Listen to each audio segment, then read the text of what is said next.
ఈ రాష్ట్రంలో అధికారంలో ఉన్నటువంటి తెలుగుదేశం పార్టీ మే 28వ తారీఖుని ప్రతి 2 సంవత్సరాలకు ఒకసారి విధిగా మహానాడు కార్యక్రమం నిర్వహించుకోవడం గతం నుంచే ఆనవాయితీ. ఈరోజుతో పూర్తి చేసుకుంది. అయితే ఒక్క మాటలో చెప్పాలి అనుకుంటే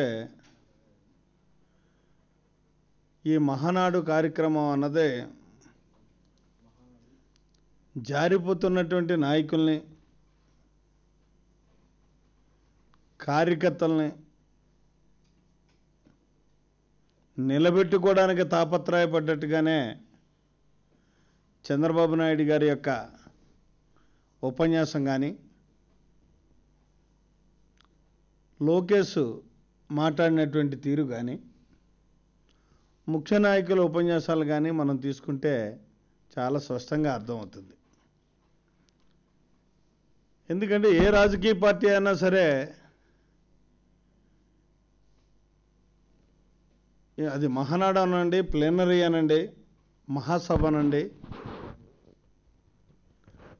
ప్రతి రాజకీయ పార్టీ కూడా ఇప్పుడు ఒక దిశ పార్టీకి నిర్దేశించుకోవడానికి 3-4 రోజుల సమావేశాలు పెట్టుకోవడం, చర్చించుకోవడం, భవిష్యత్ ప్రణాళిక ఏ రకంగా ఉండాలి, ఇటు ప్రజాహితం మీద కానీ అటు పార్టీ యొక్క ప్రతిష్ట మీద కానీ ఎలా ఉండాలి అన్నది ఒక ప్రామాణికం చేసుకోవడం కోసం పార్టీ ఈ సమావేశాలు పెట్టుకుంటుంది. అయితే జరిగినటువంటి తీరును చూసుకుంటే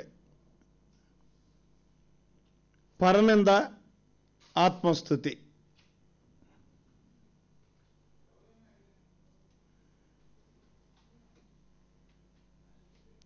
రెండోది నేను చెప్పినట్టుగా జారిపోతున్నటువంటి నాయకుల్ని, కార్యకర్తల్ని నిలబెట్టుకోవడానికి తాపత్రయం.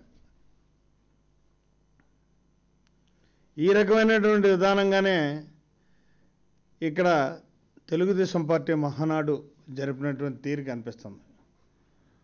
ముఖ్యంగా అధికారంలో ఉన్నటువంటి ఒక రాజకీయ పార్టీ రాబోయేటటువంటి ముందు రోజుల్లో పార్టీ విధానాల మీద ఏ పార్టీ అయినా చర్చించుకుంటుంది. వాటికి అక్కడికి హాజరైనటువంటి ప్రతినిధులకి ఒక క్లారిటీ ఇచ్చేటటువంటి పరిస్థితి ఉంటుంది. అదే రకంగా ప్రత్యేకంగా ఇక్కడ అధికారంలో ఉంది కాబట్టి రాబోయేటటువంటి రోజుల్లో ప్రభుత్వ పరంగా వాళ్ళు తీసుకునేటటువంటి కార్యక్రమాల్ని కార్యకర్తలకి, అక్కడికి హాజరైనటువంటి ప్రతినిధులకి అర్థమయ్యేటటువంటి ఒక స్పష్టతతో కూడుకున్నటువంటి ఒక కార్యక్రమాన్ని మనం తీసుకున్నప్పుడు దాన్ని ఏ రకంగా అమలు చేయగలుగుతాం అన్నదానికి కూడా స్పష్టతతో ఉండి గ్రామాలకు పోయి ఆ గ్రామాల్లో ఆ విశ్వాసాన్ని ప్రజలకు కలిగించేటటువంటి ప్రయత్నం కూడా చేస్తారు. కానీ ఇక్కడ చూసుకున్నట్టయితే ఎక్కడ కూడా చర్చల్లో ఆ రకంగా రాలే. ఒక బహిరంగ సభలో ప్రజలను ఆకట్టుకోవడానికి ఏ రకమైనటువంటి ఉపన్యాసాన్ని అయితే ఇస్తాడో, ప్రారంభోపన్యాసంలో కానీ, నూతన జాతీయ అధ్యక్షుడిగా ఎన్నికైనటువంటి ఉపన్యాసంలో కానీ, 3 రోజులు ఆయన ఉపన్యాసాల్లో కూడా అదే కనిపించింది. ముందు చెప్పినట్టుగా ప్రతిపక్షాన్ని తిడతాడు. అసలు ఎవరు వద్దన్నారండి ఇన్ని? విజయవాడ నడిబొడ్డు పరిసర ప్రాంతాల్లో రాజధాని నిర్మాణం చేయొద్దు అని ఎవరైనా అన్నారా? సాక్షాత్తు శాసనసభలో సాక్షిగానే ప్రధాన ప్రతిపక్షమైనటువంటి వైఎస్ఆర్ కాంగ్రెస్ పార్టీ విజయవాడ పరిసరాల్లో రాజధాని నిర్మాణం చేయడానికి మాకే విధమైనటువంటి అభ్యంతరం లేదు, అక్కడే పెట్టిన మా నాయకుడు జగన్మోహన్ రెడ్డి గారు చాలా స్పష్టంగా చెప్పడం జరిగింది. దాన్ని ఎందుకో దాన్ని అలా తిప్పి ఇలా తిప్పి ఏదో రకంగా మమ్మల్ని అడ్డుకుంటున్నారు, మేము చేసేటటువంటి మహత్కార్యాన్ని అంటే చెయ్యలేము. ఈవేళగా ఆయన ప్రజలకు చెప్తున్నటువంటి విధానాల్లో ఆ రాజధాని నిర్మాణాన్ని చెయ్యలేము అనేటటువంటి ఒక అపనమ్మకం అతనిలో బలీయంగా ఉన్న కారణంగానే ఇటువంటిది ప్రతిపక్షాల మీద బురద జల్లడానికి చేయలేకపోవడానికి కారణం ప్రతిపక్షాలోని ముందస్తుగానే ఒక ప్రణాళిక ప్రకారం ఆయన ప్రచారం చేసుకుంటున్నటువంటి పరిస్థితి ఉంది. అసలు నిన్నెవరు వద్దనలే, నువ్వు రాజధాని నిర్మాణం చేయి, అయితే అక్కడున్నటువంటి రైతాంగాన్ని ఇబ్బంది పాలు చేయకుండా మనకున్నటువంటి స్థితిగతులకు అనుగుణమైనటువంటి విధానంలో పరిపాలనా సౌలభ్యమైనటువంటి పరిస్థితుల్లో ఒక ప్రణాళికాబద్ధమైనటువంటి విధానంతో రాజధాని నిర్మాణం చెయ్యి. అంతేని ఊహల పల్లకీలో రాజధాని మాత్రం నిర్మాణం చేస్తానని చెప్పి ప్రజల్ని మోసం చెయ్యొద్దు అని మాత్రం మేము చెప్తున్నాం. అది ఆ రోజు శాసనసభలోనే చెప్పాం, ఈరోజు చెప్తున్నాం, ఎక్కడైనా చెప్తాం. అంతేగాని రాజధాని నిర్మాణాన్ని ఆపమని ఏమేం చెప్పట్లే. సింగపూర్కి తీసుకెళ్ళి నవ్యాంధ్రప్రదేశ్ని తాకట్టు పెడతానంటే మాత్రం ఒప్పుకోనంటున్నాం. ఎందుకంటే ఇంత విలువైనటువంటి సంపదని ఒక పక్క నువ్వు రాజధాని నిర్మాణం కోసం ఉపయోగించుకుంటూ ఆ సారవంతమైనటువంటి భూముల్ని దాన్ని తీసుకెళ్ళి 4 పేపర్స్ ప్లాన్ ఆఫ్ యాక్షన్ ఏమండి ఆంధ్రదేశంలో కానీ భారతదేశంలో కానీ ఆ స్థాయిలో ప్లాన్స్ తయారు చేసేటటువంటి వారు ఎవరు లేరా? ఈ నిర్మాణాలన్నీ ఒక సింగపూర్ తోటే పరిమితమై ఉన్నాయా? మరి అటువంటి పరిస్థితుల్లో నువ్వు కేవలం సింగపూరు చెప్పి సింగపూరు అనేటటువంటిది ఒక బూచును చూపెట్టి ఆంధ్రప్రదేశ్ని అతి దారుణంగా దోచుకోవడం కోసం నీ సొంత మనుషులకి నీ చుట్టూ ఉన్నటువంటి వందిమాగతులకి దారాదత్తం చేయడం కోసం ఈ రాజధాని పరిసరాలన్నింటినీ కూడా వేస్తున్నటువంటి ఎత్తుగడ తప్పించి నీలో మాత్రం ఎక్కడ ఏ రకమైనటువంటి చిత్తశుద్ధి లేదు. దానికి కారణం నువ్వు నిజంగా చెయ్యాలి అనుకున్నప్పుడు ప్రణాళికాబద్ధమైన విధానంతో ఈ రకంగా నేను చేసుకెళ్తున్నానని చెప్పేసి నేను నీ మహానాడులోనే నన్ను చెప్పాల్సినటువంటి బాధ్యత నీ మీద ఉంది. ఎందుకంటే పాపం వాళ్ళు గ్రౌండ్ లెవెల్లో ఈ ఇబ్బందులన్నింటినీ ఎదుర్కొంటున్నారు. స్పష్టమైనటువంటి వైఖరితో నువ్వు చెప్పాలి. ఎక్కడా లేదు ఓకతంపుడు ఉపన్యాసం. రైతు రుణాలు తీసుకుంటే ఆ రుణాలను ఏ రకంగా నువ్వు రాబోయేటటువంటి 4 సంవత్సరాల్లోనే రైతులకు అందజేస్తావో, ఆ రుణాల రద్దుని పూర్తిగా మాఫీ చేస్తావో కూడా ఎక్కడ నీ కార్యకర్తకు చెప్పలేనటువంటి పరిస్థితిని ఇది. అంటే నీకే అవగాహన లేనటువంటి విధానంలో పథకాలు నువ్వు నడిపిస్తున్నావు. అదే రకంగా డ్వాక్రా మహిళల రుణాలు సాక్షాత్తు మన హోంమంత్రి గారు మేము ఒక డ్వాక్రా సమావేశంలో అవగాహన సదస్సు అని చెప్పి జిల్లాల వారీ పెట్టారు. మా హోంమంత్రి గారి అధ్యక్షత జరిగింది. ఉప ముఖ్యమంత్రి ఆయన అధ్యక్షత జరిగింది. నేను ఒకటే స్టేట్గా క్వశ్చన్ వేశాను, అయ్యా మీరు డ్వాక్రా రుణాలు రద్దు చేస్తున్నారా దశల వారీగా అన్నా, లేదు వాళ్ళకి ఆర్థిక సహకారాన్ని అందిస్తున్నారా, లేదు 3 అపరాధ పోటీ ఏదైతే రద్దు అని ఆశతో ఆగిపోయినటువంటి డ్వాక్రా సంఘాలకు పెరిగినటువంటి అపరాధ పోటీని కడుతున్నారా అంటే స్పష్టమైనటువంటి సమాధానం ఇవ్వలేకపోయాడు. మేము 3 దశల్లో 3,000 ఇచ్చేస్తున్నాం అన్నాడే తప్పించి అది ఎందుకు ఇస్తున్నాడు, ఎలా ఇస్తున్నాడు, ఏ రకంగా ఉపయోగించుకోవాలన్నది మాత్రం చెప్పలేనటువంటి పరిస్థితులు. సాక్షాత్తు ఉప ముఖ్యమంత్రి గారికే అవగాహన లేనటువంటి పథకం ఈ ప్రభుత్వంలోని కొనసాగుతున్నటువంటి దురదృష్టకర పరిస్థితులు ఉన్నాయంటే మీ విధానాలు ఎలాగున్నాయో, మీ పార్టీ యొక్క వ్యవస్థ ఏ రకంగా కొనసాగుతుందో ప్రజలకు చాలా స్పష్టంగా అర్థమవుతుంది. ఇక్కడ ముఖ్యంగా కేవలం ఈ మహానాడు అన్నది చంద్రబాబు నాయుడు గారికి ఒక వారసుడిని తీసుకురావడం కోసం ఇప్పటికే ప్లాట్ఫామ్ మీద పెట్టారు. ఈ మహానాడిని అందుకు మంచి అవకాశంగా ఉపయోగించుకున్నారు. ఇక్కడెక్కడైనా చూడండి మీరు, లోకేష్ గారు ఉపన్యసించాడు మహానాడులో. డయాస్ మీద ఉన్నటువంటి ఏ ఒక్క పేర్లు, ఏ నాయకుల యొక్క పేర్లు కూడా కాకలు తీరినటువంటి నాయకులు ఉన్నారు. ఎన్నో త్యాగాలు చేసిన వాళ్ళు ఉన్నారు పాపం అందులో.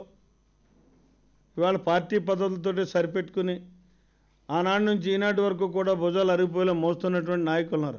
వాళ్ళు ఎవరి యొక్క పేరుని కూడా ఉచ్చరించలే, సభా సంప్రదాయాన్ని కూడా ఎక్కడా పాటించలేకపోతున్నాం. కేవలం కార్యకర్తలను పరిరక్షించడం నా ధ్యేయం. నేను అక్కడికి వెళ్ళి ఇచ్చేసాను, ఇక్కడికి వెళ్ళి ఇచ్చేసాను, ఇదే ఉపన్యాసం. ఒక పార్టీ ఏంటి, పార్టీ తీసుకునేటటువంటి భవిష్యత్తు నిర్ణయాలు ఏంటి, ఆ నిర్ణయాల ద్వారా ఇటు మనం ప్రభుత్వంలో ఉన్నాం కాబట్టి ప్రభుత్వం ఏం చేయబోతుందో భవిష్యత్తులో, ఇవాళ దాకా ఏం చేయగలిగాం, ఈ చేసినట్లో మంచి చెడులు ఏమున్నాయి అన్నదాన్ని లోకేష్ ఉపన్యాసంలో కానీ, చంద్రబాబు నాయుడు గారు పార్టీ అధ్యక్షుడిగా ఆయన ఉపన్యాసంలో కానీ, నూతన జాతీయ అధ్యక్షుడిగా ఎన్నికై ఒక జాతీయ పార్టీగా దీన్ని పెట్టుకునేటప్పుడు జాతీయ విధానం ఏంటో కూడా చెప్పాల్సినటువంటి అవసరం ఉంటుంది. ఎక్కడా గత ప్రాంతీయ పార్టీ విధానాలతోటే తన ఉపన్యాసం పరిమితమై ఉపన్యసించినటువంటి పరిస్థితి ఉంది తప్పించి, ఒక జాతీయ పార్టీ నూతన అధ్యక్షుడిగా అతను బాధ్యతలు తీసుకునే ముందు జాతీయతా భావంతో భారతదేశానికి ఈ పార్టీ భవిష్యత్తులో ఏం చేయబోతుంది, ఏ రకమైనటువంటి విధానాలను అవలంబించబోతుంది, భవిష్యత్ ప్రణాళిక ఏంటి అన్నదాన్ని కూడా ఎక్కడ కూడా స్పష్టత ఇవ్వలేనటువంటి పరిస్థితుల్లో, అంటే ఎదుగుదామనేటటువంటి ఆశ ఉందే తప్పించి ఎదగలేనటువంటి మనస్తత్వంతో కుంచుకుపోతున్నటువంటి విధానమే ఇక్కడ తెలుగుదేశం పార్టీ నాయకత్వంలో కనిపిస్తుంది అన్నది మొత్తం స్పష్టమైంది ఈ మహానాడు ద్వారా అని చెప్పేసి మనం చేసుకుంటున్నా. సరే, ఇంకా అతను జూనియర్ ఎన్టీఆర్ని ఏదో వాడుకున్నాడు. ఇవాళ ఎన్టీఆర్ కుటుంబం అన్నదాన్నే పక్కన పెట్టి కేవలం తన కుటుంబాన్ని ఈ పార్టీకి పరిమితం చేసి ముందుకు తీసుకెళ్లేటటువంటి పరిస్థితి. నేను ఇప్పుడే ఇక్కడికి వచ్చే లోపలనే కొన్ని జెండాలు చూశా. కొత్త జాతీయ పార్టీ జెండా కలర్స్ ఇచ్చారు. ఏదో పాత పసుపు, తర్వాత ఒక రెడ్, గ్రీను ఏదో షేడ్ చేసి జాతీయ పార్టీగా ఆ జెండాను ఆవిష్కరించుకున్నారేమో అనుకున్నాను. అయితే ఎక్కడ కూడా నాకైతే మరి చంద్రబాబు నాయుడు గారి బొమ్మ కనపడుతుంది తప్పించే జెండాలో ఎన్టీ రామారావు గారి బొమ్మ మాత్రం ఎక్కడ కనిపించలే నాకు. అంటే ఇవాళ అసలు సిసలైనటువంటి చంద్రబాబు ముద్రతో కూడుకున్నటువంటి ఒక జాతీయ పార్టీ ఆవిర్భవించింది. ఎన్టీఆర్ అనేటటువంటి మహనీయుడిని పక్కకు పెట్టడానికి ఇక్కడి నుంచి నాంది పలుకుతున్నారు. పోనీ ఇప్పుడైనా సరే ఆయన ఆత్మ శాంతిస్తుంది, ప్రశాంతంగా ఆయన పైలోకాల్లో ఉంటాడు అని నేను భావించా. ఎందుకంటే ఆయనకు ద్రోహం చేసిన వాళ్ళు నేను కూడా ఉన్నా. అది ఒక్కటి మాత్రం నాకు మంచి పని కింద కనపడ్డది చంద్రబాబు నాయుడు గారిది. ధైర్యం అంటే మాత్రం అదే స్టాండ్లో నిలబెడితే అయినా కనీసం ఆ మహనీయుడు అక్కడైనా ప్రశాంతంగా ఉంటాడు. ఇకపోతే కార్యకర్తల్లో మనోధైర్యం ఉండడానికి ఒక తంపుడు ఉపన్యాసాలు ఇస్తారు. అది కూడా మరి పార్టీకి తప్పదు. కానీ వీళ్ళు అధికారంలో ఉన్నారు కాబట్టి వాళ్ళకి క్లియర్గా ఎప్పుడండి ఎన్నికల ముందు, ఎన్నో సంవత్సరం ముందో సంవత్సరంన్నర ముందో మళ్ళీ రేపు ఎన్నికలు రాబోతున్నాయి కాబట్టి ఆ ఎన్నికల్లో మేమే విజయం సాధిస్తాం, మేము అంత పొడిచాం ఎంత పొడిచాం అని చెప్పుకోవడం అన్న సహజం. ఈ సంవత్సర కాలంలోని మీరు చేసింది ఏమి కనిపించట్లేదు, ప్రకటనలకే పరిమితం అవుతున్నారు ఏదైనాని. ఆ ప్రకటనలతోటే మీరు ఇచ్చినటువంటి హామీలను ఎక్కడా కూడా ఏ మాత్రం అమలు చేయకుండా ప్రజా వ్యతిరేకను కూడగట్టుకున్నారు ఇవాళ. దానికి నిదర్శనం ఒకటే నేను చెప్పదలుచుకున్నా. నవ్యాంధ్రప్రదేశ్ అని మీరు గొప్పగా చెప్పుకునేటటువంటి ఈ ఆంధ్రప్రదేశ్ 13 జిల్లాలు ఏర్పడ్డ తర్వాత మీరు ముఖ్యమంత్రిగా ప్రమాణ స్వీకారం దగ్గర నుంచి ఈ రాష్ట్రానికి సంబంధించినటువంటి ఏ ప్రముఖమైనటువంటి కార్యక్రమం వచ్చినా, రాష్ట్ర అవతరణ దినోత్సవం కానీ, అదే రకంగా ఉగాది కానీ, సంక్రాంతి సంబరాలు కానీ, తొలి కేబినెట్ మీటింగులు కానీ, ఎక్కడ చూసినా సరే 13 జిల్లాల్లోని పలు ప్రాంతాల్లో మీరు సమావేశాలు పెట్టుకుని ఒక ప్రత్యేకతను సంతరించేలా ప్రయత్నాలు చేశారు. సంవత్సరం పూర్తయి మీరు ఇచ్చినటువంటి హామీలు పూర్తి కాక ప్రజల్లో ఎక్కడైనా ఆ నడిబొడ్డును కానీ ఎక్కడైనా మీరు ఇటువంటి మహానాళ్ళు పెట్టినట్టయితే మీకు ప్రజా వ్యతిరేకత వెల్లువెత్తుతుంది అనేటటువంటి ఒక భయంతో, ఆందోళనతోటి హైదరాబాద్లో ఇవాళ మహానాడు కార్యక్రమాన్ని నిర్వహిస్తున్నారా? మీరు అనొచ్చు ఇది జాతీయ పార్టీ కాబట్టి 2 రాష్ట్రాలకి సంబంధించి ఇక్కడ మేము సమావేశం పెట్టామని. జాతీయ పార్టీ అంటే ఢిల్లీలో పెట్టాలి మీరు. అక్కడి నుంచి జాతీయతా భావాన్ని ప్రకటించాలి, అన్ని రాష్ట్రాలని ఆకర్షించాలి. అంతేగాని ఒక మూల ఒక మహాసభ, ఒక పార్టీ ప్లేనరీ టైప్లో పూర్తిగా దిశ నిర్దేశించేటటువంటి విధానాన్ని ఎక్కడో ఒక మారుమూల ప్రాంతంలో పెట్టుకుంటే అది జాతీయత విధానం అవ్వదు. అందులో కొత్తగా ప్రకటిస్తున్నారు కాబట్టి మీ విధానాలు ప్రజల్లోకి పాపులర్ అయిన తర్వాత ఏ మూల నుంచి ఏ రాష్ట్రంలో ఉన్నా పెట్టుకోవచ్చు. ఇక్కడ నాకైతే అనుమానం వచ్చేది ఏంటంటే మీ వైఫల్యాలకి మీరే మనస్ఫూర్తిగా అంగీకరిస్తున్నారు. ఆ వైఫల్యాల వల్ల ప్రజా వ్యతిరేకత వస్తుంది. ఆంధ్రప్రదేశ్లో ఉన్నటువంటి ఏ ప్రాంతంలో పెట్టినా కాబట్టి హైదరాబాదులో పెట్టుకుని గమ్మనకుండా కాలక్షేపం చేద్దాం. ఇక్కడ నానాటికి దిగజారిపోతున్నటువంటి తెలుగుదేశం పార్టీని తెలంగాణ ప్రాంతంలో ప్రజల్లో, కార్యకర్తల్లో, నాయకుల్లోని ఒక మనోనిబ్బరం తెద్దామనే ప్రయత్నంలో భాగంగానే ఇక్కడ పెట్టుకున్నారేమో అనుకుంటున్నాను పాపం. అయితే ఇందులో 2019లో కూడా మాదే విజయం. ఇవాళ ఎప్పుడేమొచ్చిందండి? ఎన్నికలు వస్తున్నాయంటే ఒక్కొక్కటిగా ఎన్నికలు జరుగుతున్నటువంటి చంపపెట్టు కనపడుతుంది.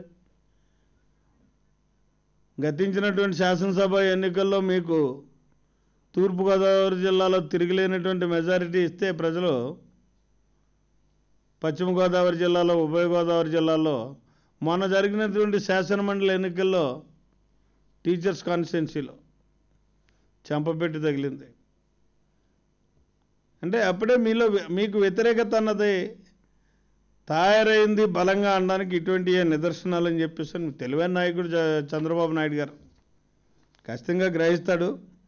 అందుకోసం 1-4 సార్లు 2019లో మేము మళ్ళీ విజయం సాధిస్తామని ప్రతి ఒక్క నాయకుడు మాట్లాడినటువంటి ఓకదంపుడు ఉపన్యాసాన్ని అందులో చూస్తే సారాంశం ఏమి లేకపోయినా సరే ఎన్నికల కోసమే ఈ కార్యక్రమాలు మేము పెడుతున్నాం, ఈ పార్టీ ప్రజోపయోగానికి కాదు అని సుస్పష్టం చేయడానికి, మీ బలహీనతని కప్పిపుచ్చుకోవడానికి ప్రయత్నం చేసే విధంగానే కనపడుతుంది. 2019 ఎన్నికలన్నా ఇవాళ స్పష్టంగా చెప్తున్నారు, ప్రజలే నిర్దేశించారు. అప్పుడే మీకు వచ్చినటువంటి 3 మాసాల్లోనే తప్పు చేసామని లెంపలేసుకున్నటువంటి పరిస్థితి ఉంది. మీరు ఆ ఆశలకు పోవద్దు. ఇవాళ మీ మహానాడు జరిగినటువంటి విధానాన్ని చూస్తేనే మీ సమర్థత ఏటో, ప్రజల్లో మీకు ఉన్నటువంటి మద్దతు ఏటో సుస్పష్టంగా అర్థమవుతుంది. ఎందుకంటే ఒకప్పుడు మహానాడు ప్రత్యక్షంగా నేను కూడా పాల్గొన్నటువంటి వ్యక్తిని. మహానాడు అంటే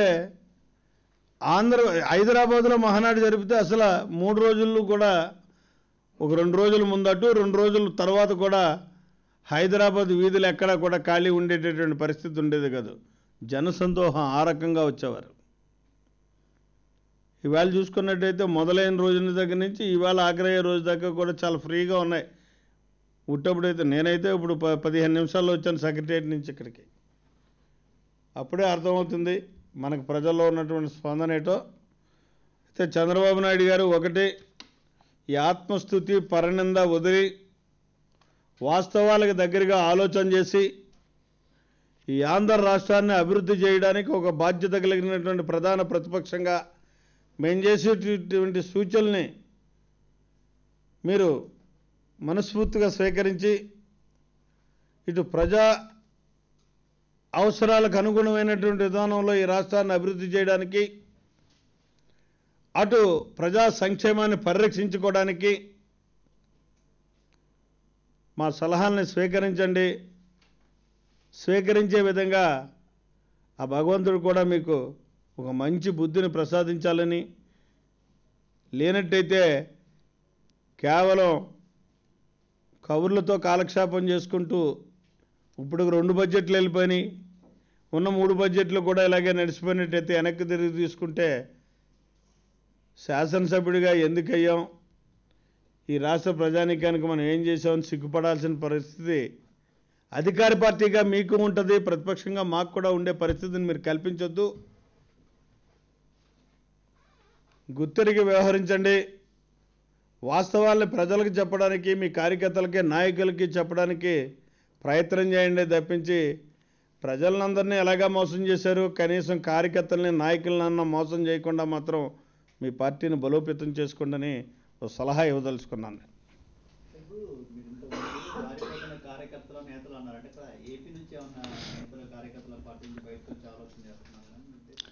ఇప్పుడు ఈ పార్టీ అన్నది 2 తెలుగు రాష్ట్రాలకి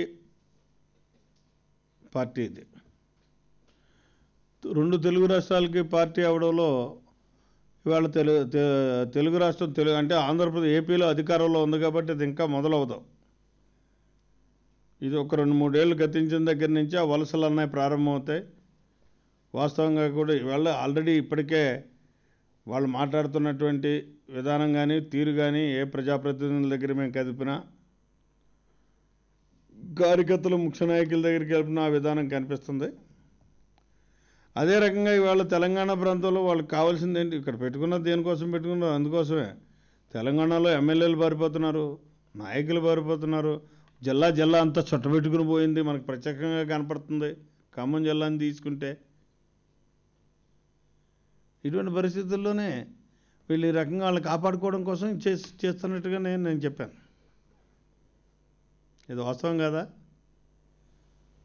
రాజశేఖర రెడ్డి ప్రభుత్వంలో అరాచకం ఎక్కువ జరిగింది, హత్యా రాజకీయాలని రాజశేఖర రెడ్డి వారు మనుషులు ప్రోత్సహించారు. కానీ శాంతి భద్రతల విషయంలో తెలుగుదేశం పార్టీ ఎప్పుడు కూడా ప్రజల పక్షాన ఉంటుందని చెప్పారు. తను ఆత్మపరిశీలన చేసుకుంటే చంద్రబాబు నాయుడు గారు, రాజశేఖర రెడ్డి గారు ఏం చేశాడా, రాజశేఖర రెడ్డి గారు పరిపాలనలో, రాజశేఖర రెడ్డి ఏంటి అన్నది ఆయన పరిపాలనలో చేసినటువంటిది ఫ్యాక్షన్.